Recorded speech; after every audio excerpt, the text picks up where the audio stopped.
Congratulations, Joanna, on your new position. You've been with the business journals as the editor in Baltimore for 25 years. And this is my official congratulations of 25 years at the Baltimore Business Journal. Well, And thank you, Jim, and special thanks to you because you hired me. So I appreciate being given the opportunity 25 years ago. 25 years. So you have this new position. Tell me a little bit about that. Sure. You know, my role at the Business Journal has been to run this newsroom for all these years, and I've seen so many changes from, pre-internet to now well into internet for a decade. And the new role is going to enable me to help other papers as well. So I will be working with our national news and content team on strategy. I'll be working with individual markets, making sure that they're meeting their goals, that they're hiring the right people, training people properly. And I really look forward to that kind of coaching role. You've gone to a lot of the editor meetings over the years. What's going on at the editors meetings now that didn't go on 5 years ago, 10 years ago? What are the how are the conversations different now? Well, we're measured by metrics nowadays, which is very different. So now we know exactly what people are reading and how much they're reading. So we're trying to figure out how to give people content they want, and still effectively covering our market. So there's a lot of talk about numbers, which we never used to do. So the words have to share space with numbers now. A publication will spend a lot of time and research, energy on a big investigation, and then the metrics aren't there. You know, and then you have to ask yourself why.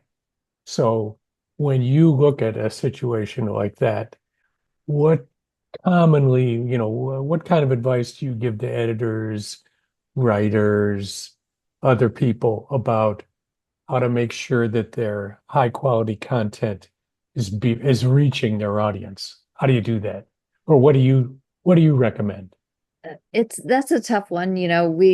We see that happen. We think a story is really important. And sometimes it is, and maybe it's not going to get a lot of eyes, but you still have to do that story. But a lot of times we look at how did we present it? Perhaps we didn't give it a good enough headline to let people know how important the story was. Or maybe we wrote too long and people lost interest or didn't want to jump into it, that we didn't get to the point soon enough. So you have to kind of look at that. We remain, though, a niche publication. So sometimes, like a healthcare story that doesn't, do huge numbers, will do enough. Of course, your restaurant stories are always going to do really well. Hmm. People love food. Hmm. Um, we notice, our real estate stories do really well because so many of our readers are interested in real estate. We used to be a weekly publication many, many years ago. And now, how does the 24/7 cycle and really the minute to minute cycle, how does that affect your newsroom and how you handle covering the news, um, breaking news, and all that sort of thing? How do you do that? It's so different than before, we're it's nonstop during the day. It used to be like, oh, we're gonna have that story that's going to be on our front page. We used to decide on Wednesday what was going to be on the front page on Friday. And now it's like, okay, we got to get that up in the next hour. So it's very fast. The staff is a lot smaller than back in the day when we still have to do, the print paper, and we still have to do special publications and, the other things that we always had to do. But you have this daily component that never stops. You mentioned that, your staff is smaller. What are some of the tools that you use now to offset that difference? Is it any easier or is it harder? It's What is it? Well, it's different. different. It's different. I would say um in some ways it's easier because we have, tools that help us. And What then about the book of lists? How has that changed? the list pocket squares, the software we use to pull together, the data from the database. And I feel like that's really improved the way we do lists and how we make sure that companies are on several different lists, that you don't have to like reinvent the wheel for each list.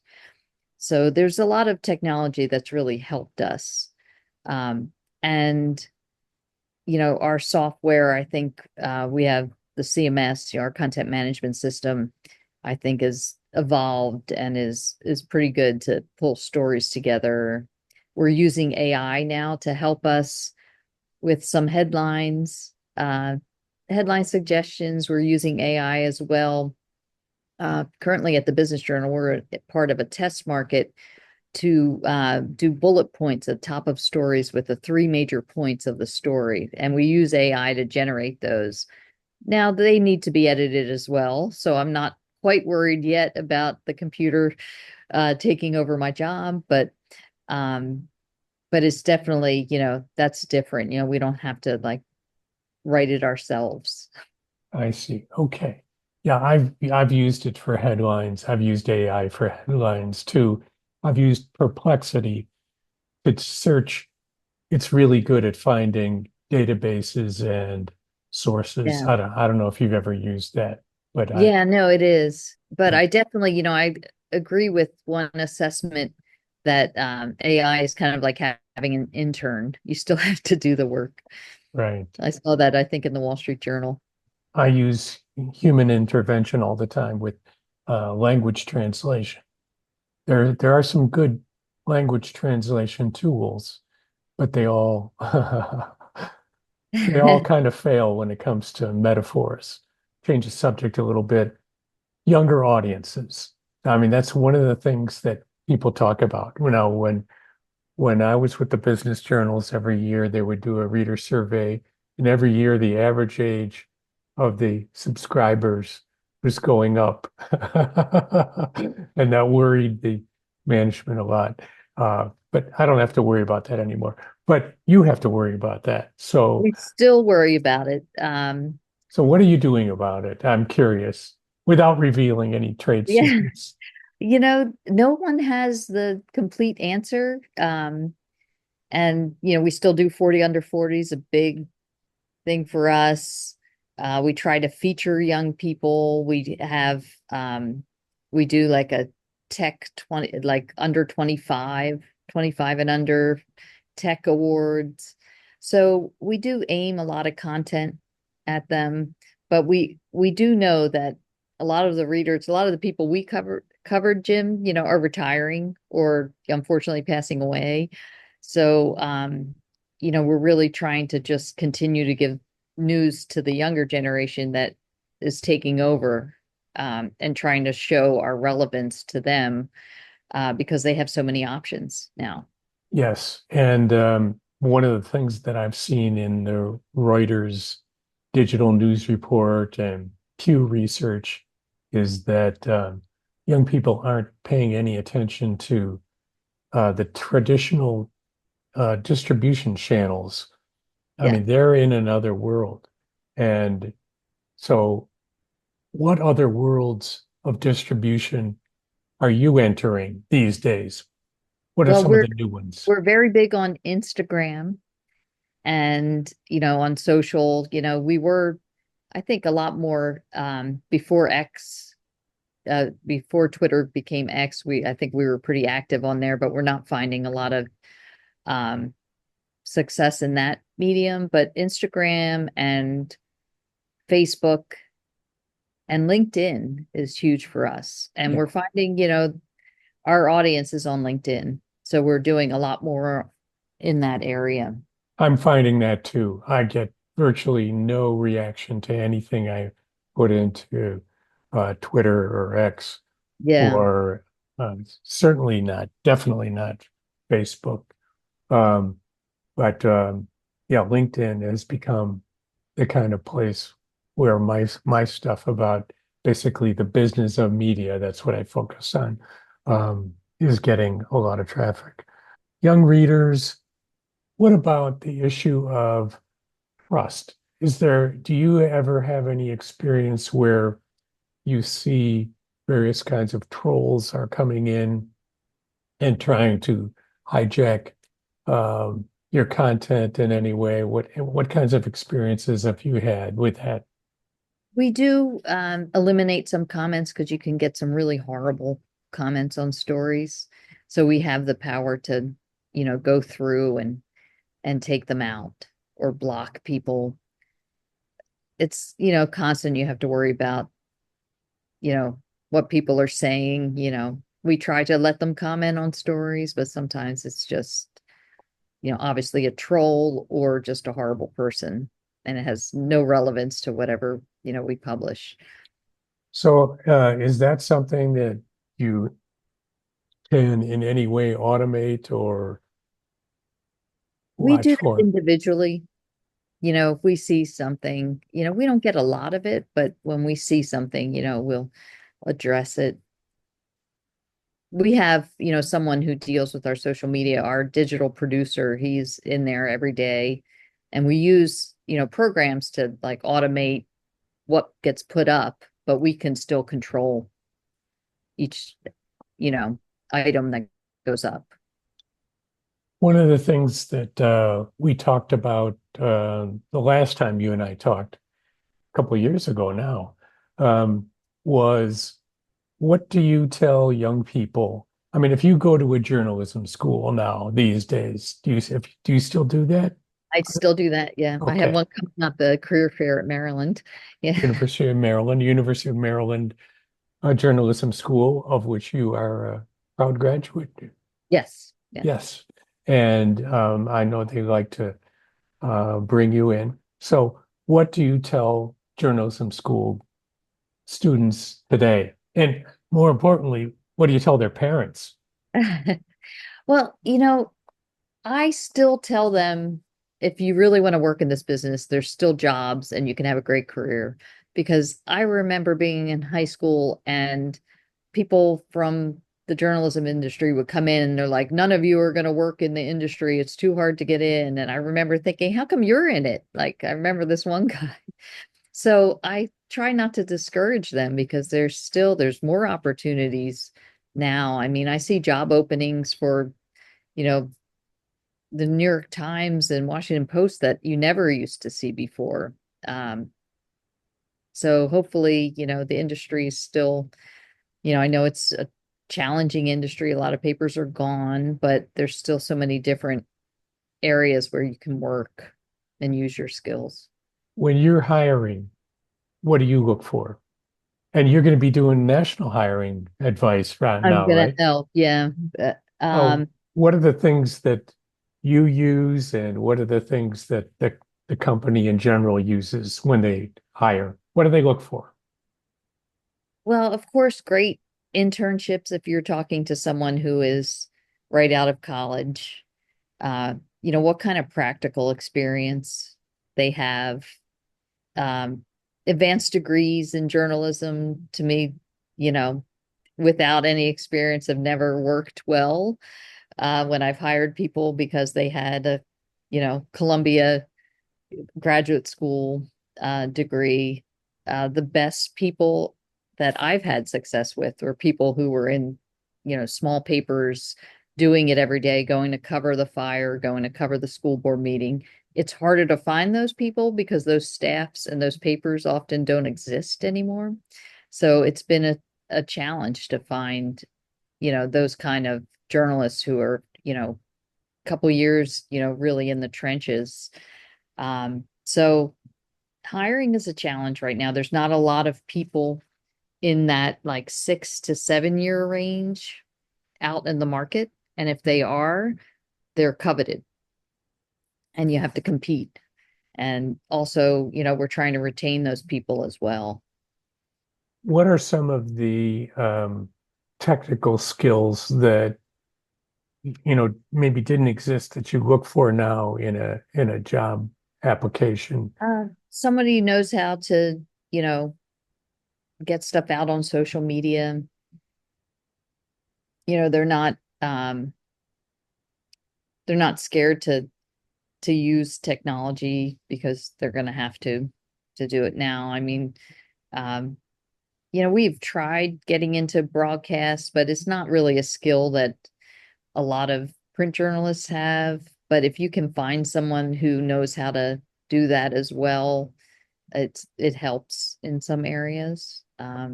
So is that, are you doing broadcast? Does the, Not really, no. I think we kind of shied away from a matter of time and, return on investment. We do work with WBAL, but mostly we give them copy, is that you're talking about WBAL TV or radio or both? radio, TV, I'm sorry. TV? Yeah. Yeah. Okay. What do you want to talk about? I've just covered a Okay. couple of the big questions I Oh, had. no, I just, I think it's great that you're, really creating discussion around, journalism, because I think we have to keep talking about how it's changed and how we need to adapt. And, we can't talk enough about, planning for the future, because I think there is a future in this business. And once people realize, that they need credible sources, I think, we'll continue to grow. Well, that's a big issue. That's something I've been writing a lot about, Yeah. trust and credibility. The point of view that I'm working from in terms of trying to advise clients on how to, grow their revenue and so forth. Uh, Trust has an economic value. The advertisers, readers, there's so much untrustworthy content. So how do you approach this? Is there anything different that you're doing today, um, as opposed to a few years ago because of the way people interact with media today? Are you doing anything different? I think when it comes to trust, we're trying not to do anything different, just continue to be accurate, fair, balanced in your reporting, call people back, make sure you give every effort. I know it's fast now, the stories have to go up fast, but don't compromise, you know, being balanced. Give the person a chance to respond before you put a story up. Um, make sure they know what's in the story. There's no surprises. And I think that's something that I had to continue to tell reporters, like, you know, someone should know what the story is about. I think you said that to me once, there should be no surprises when they pick up the paper, and I What still did I believe. mean? No, what did you think I meant? No, I think that, people should not, wonder what, is being written about them. You need to tell them right off the bat. I'm doing this story that you're being sued by 20 people. Do Right. you have any comment?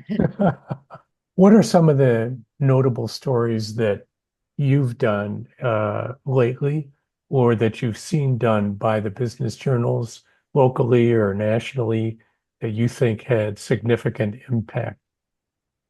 Um, I did a cover story 2 weeks ago that was really happy with. I'm glad it was like probably going to be one of the last in-depth stories I get to write for a while. Um, and it was on the anti-violence program in Baltimore.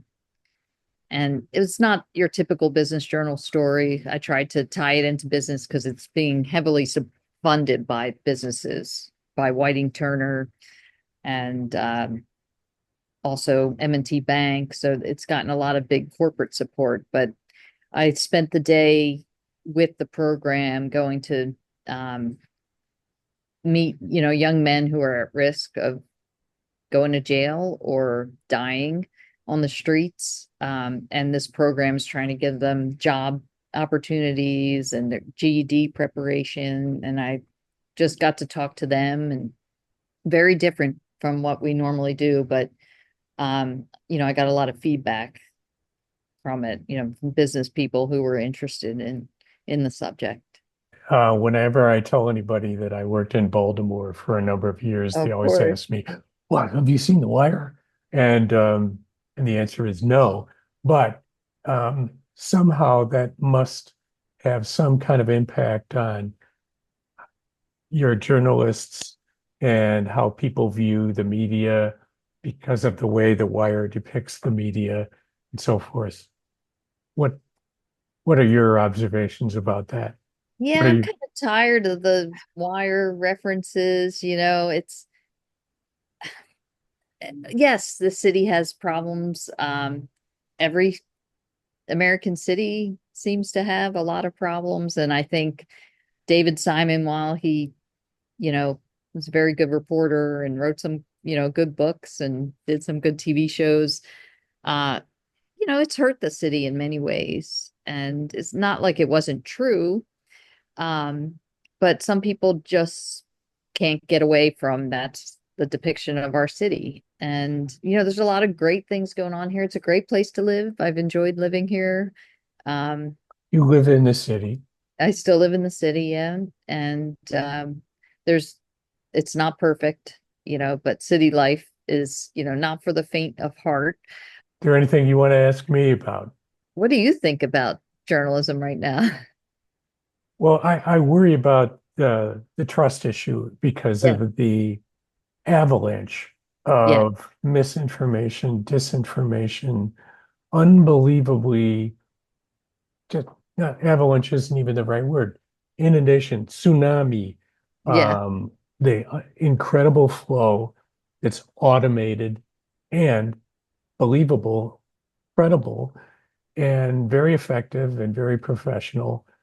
Um, and I think people generally, um, well, a lot of times they hear it often enough that they think, well, it must be true, Yeah. because they hear it so often, they see it so often. And then the fictional things, very dramatic stories, including on television, they really do affect people. Stories still are a great way of getting people to um, notice injustice, um, notice threats to the democracy, notice other things. Yeah. Drama stories still have great impact. A lot of times, we as text focused writers, sometimes we forget that and we write too much. I'm guilty. I plead guilty to that. So, yeah, what I see is also a very difficult time as, journalism used to be a pretty good business. And now people are recognizing that it's because of all the instant flow of information, um, and basically the information, really newsworthy information, is free and will be, distributed. You can't claim it the way you could in the past. Uh, because of digital, it completely disrupted the old models where we had a monopoly of distribution and production.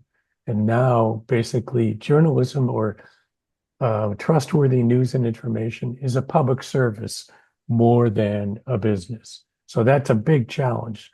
So, in order to be effective as a business, like the business journals, you have to be in a niche, you have to produce unique content, you have to prove you're trustworthy, you have to build loyalty over time, and that's the challenge. It can still be a business, but it's much harder, I think. That's what I see. Well, you've been very generous with your time. I know you're really busy. You have a new job coming. It's 24/7. No, it's minute to minute every day. So I really appreciate you taking the No, time this to has talk been to me. fun. I'm glad we could connect, and I hope to see you in person. We need to have like a BBJ reunion of our. There you go. I'll probably be picking your brain because I'll be doing a lot more big picture stuff. And My brain is available to be picked. okay, great. All right. Thank you very much. Thanks, Jim. Bye Bye. now.